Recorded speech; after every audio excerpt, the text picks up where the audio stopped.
Yo, this has gotta stop. 3 a.m. No, please, stop it. We're getting this. We're getting X-Men 97. I haven't started season 2 yet, but I hear Invincible season 2 switched its release time from 9 p.m. the night before to 3 a.m. the next morning. Why are we doing this? What is this? It's dumb. You get better viewership whenever you drop it at prime time on weeknights or even on weekend nights. But why? It doesn't make sense. All right, well, anyway, we're here to watch The Bad Batch, you know, the show that drops at 3 a.m. All kidding aside, though, I'm really enjoying this season so far. Last episode I thought was a little bit more tame than the previous episodes we've gotten from this season, but everything has been really strong. They were teasing out somebody showing up. I think it's going to be Ventress. Somebody was talking to Fennec there at the end of the last episode, so I'm assuming that she's going to show up in this episode or the next couple of episodes. I have no idea what's going to happen. Before we get started, though, do me a favor. If you're new to the channel, please consider hitting that subscribe button, like button, turning on post notifications. Whatever you guys want to do to support the channel, I would greatly appreciate it. If you want to see the full-length version of this reaction or any other reaction that I have up on the channel, as well as early access to said reactions, you'll find them right here on YouTube on my membership page. So if you guys could check those out as well, I would greatly appreciate it. So without further ado, I'm super excited. So let's go. Where's Big Windu? Like, come on, you opened Pabu 2 episodes in a row. We need to see him. Well, that's the last of it. Go catch something big to eat. You got it, Becca. Thanks for the help, Crosshair. That's how I am. Every time somebody thanks me for doing something for them, I just go, yeah. Still no word from Fennec. Since when do we wait around for intel? She's the only lead we have. He looks real different. Does he not have like his armor on, like the chest plate? Doesn't look like it. What is it? What's wrong? Okay, I'll check it out. I think he's telling you not to check it out. Where did that come from? Is this who I think it is? Where are you going? Yep.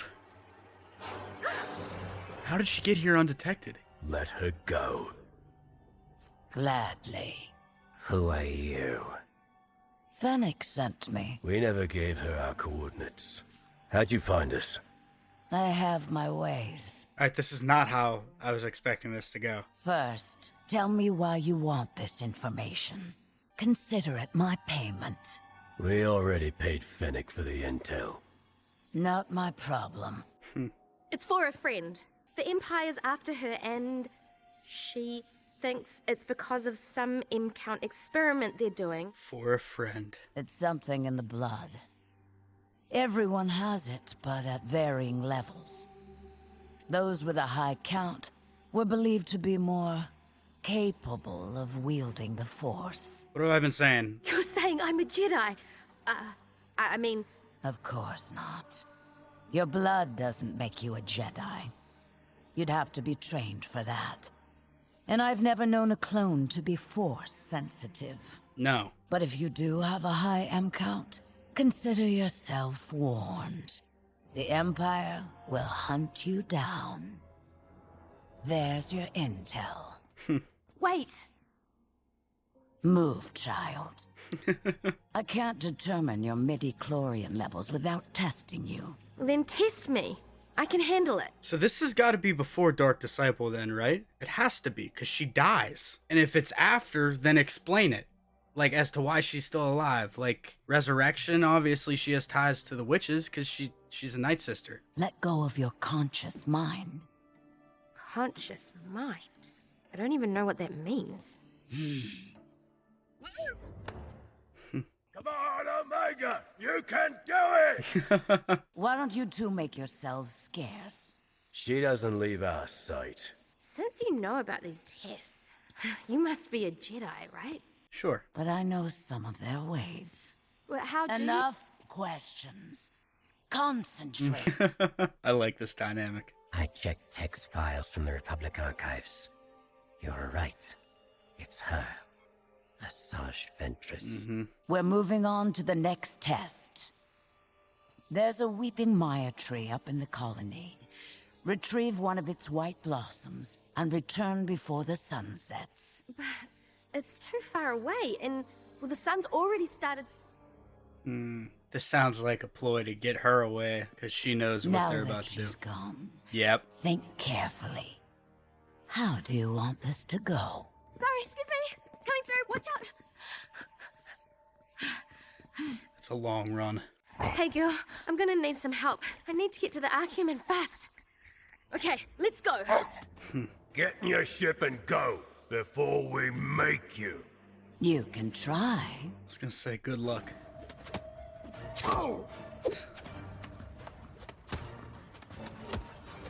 She is so badass.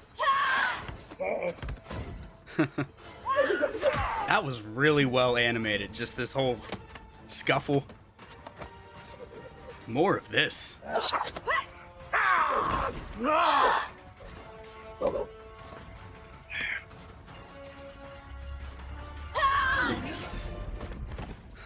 Maybe I'll take her off your hands. Not happening. No, it's not. Why don't you be good little clones and stand down? We're not big on following orders. Let me guess, she's gonna get back and they're all just gonna be tired and she's gonna be like, what happened? She's not gonna have a clue. If he was at 100%, would he have hit that though? I wasn't planning on killing you, but you're making it very tempting. We're good like that. Maybe she will see what's going Got on. the White Blossom! Yep. She's a war criminal. Times have changed. Something you clones should be familiar with. Yeah. We were pawns in the same war. And we all lost. She's correct. But if she's as bad as you say, then why didn't she kill you when she had the chance? We were just getting warmed up. Sure. People can change. You're being naive. Look at you. They must have told you all about the things I've done. They did. But you also stuck around instead of leaving, so I think you're trying to help me. You're an odd little clone. She is. Many who wield the Force have an affinity for nature. They connect with things that respond to their energy. I still don't know how I feel about Omega, learning how to wield the Force. It's just, like, it's becoming too many Force users at this point. Especially in this time period going into, like, the original trilogy. Because we're finding out more and more Jedi survived, and more Force wielders survived. Not everybody has to be Force sensitive. Like, it feels like in all of these shows now, it's like, oh look, now Sabine's Force sensitive. Now Omega's Force sensitive. It's just like, I don't know. It's too much to me at this point. If they do go this direction with her. And I get everybody's Force sensitive, like in Sabine's case she was, that was hinted at in Rebels, but then she's just full-blown Jedi in Ahsoka. Knows how to push Ezra across the length of a football field. Meanwhile, 10 minutes earlier, she could barely force pull a lightsaber to herself. It just doesn't make much sense. I bet you don't understand any of this either. So why should I listen to you? I think you saw that she knows all of this stuff.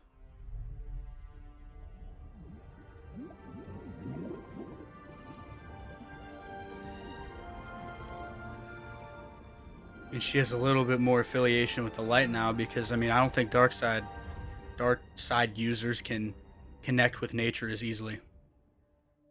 What happened? Why'd they go? Because there's a big creature of the week that's about to show up. What did I say? Well, that doesn't look good. Get to the Marauder. Did you summon that? Not intentionally. What is oozing out of its mouth?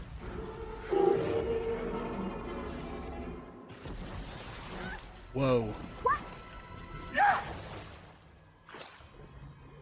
Come on, lightsaber, let's see the bubbles. I want to see the water boil. Oh, there's no... What? Why? It's not... Oh, they didn't do the Clone Wars animation. That's stupid. Your friends are making things worse. I can do this on my own. Can you, though? Ventress can handle it. Doesn't look like it from up here. Trust her. I assume just calm it down.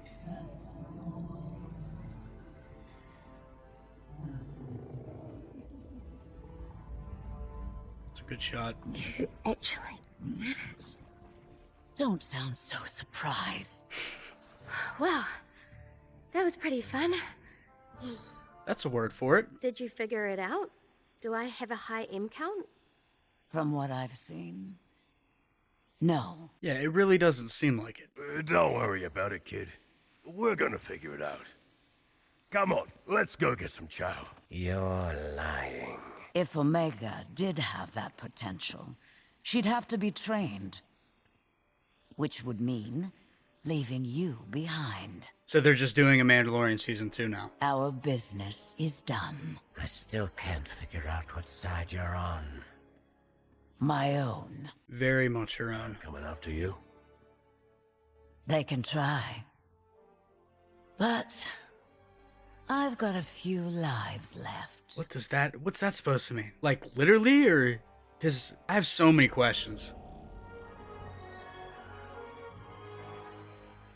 Okay, well, that's it. All right, I got some thoughts. First off, that was another really good episode. It wasn't one of my favorites like I was hoping it was going to be with the whole Ventress thing, but her introduction was really cool. I really liked the hand-to-hand combat scene that we got with her, Crosshair, Hunter, and Wrecker. More of that, please. And I mean, she's a badass, so of course that was expected, and I want more of her.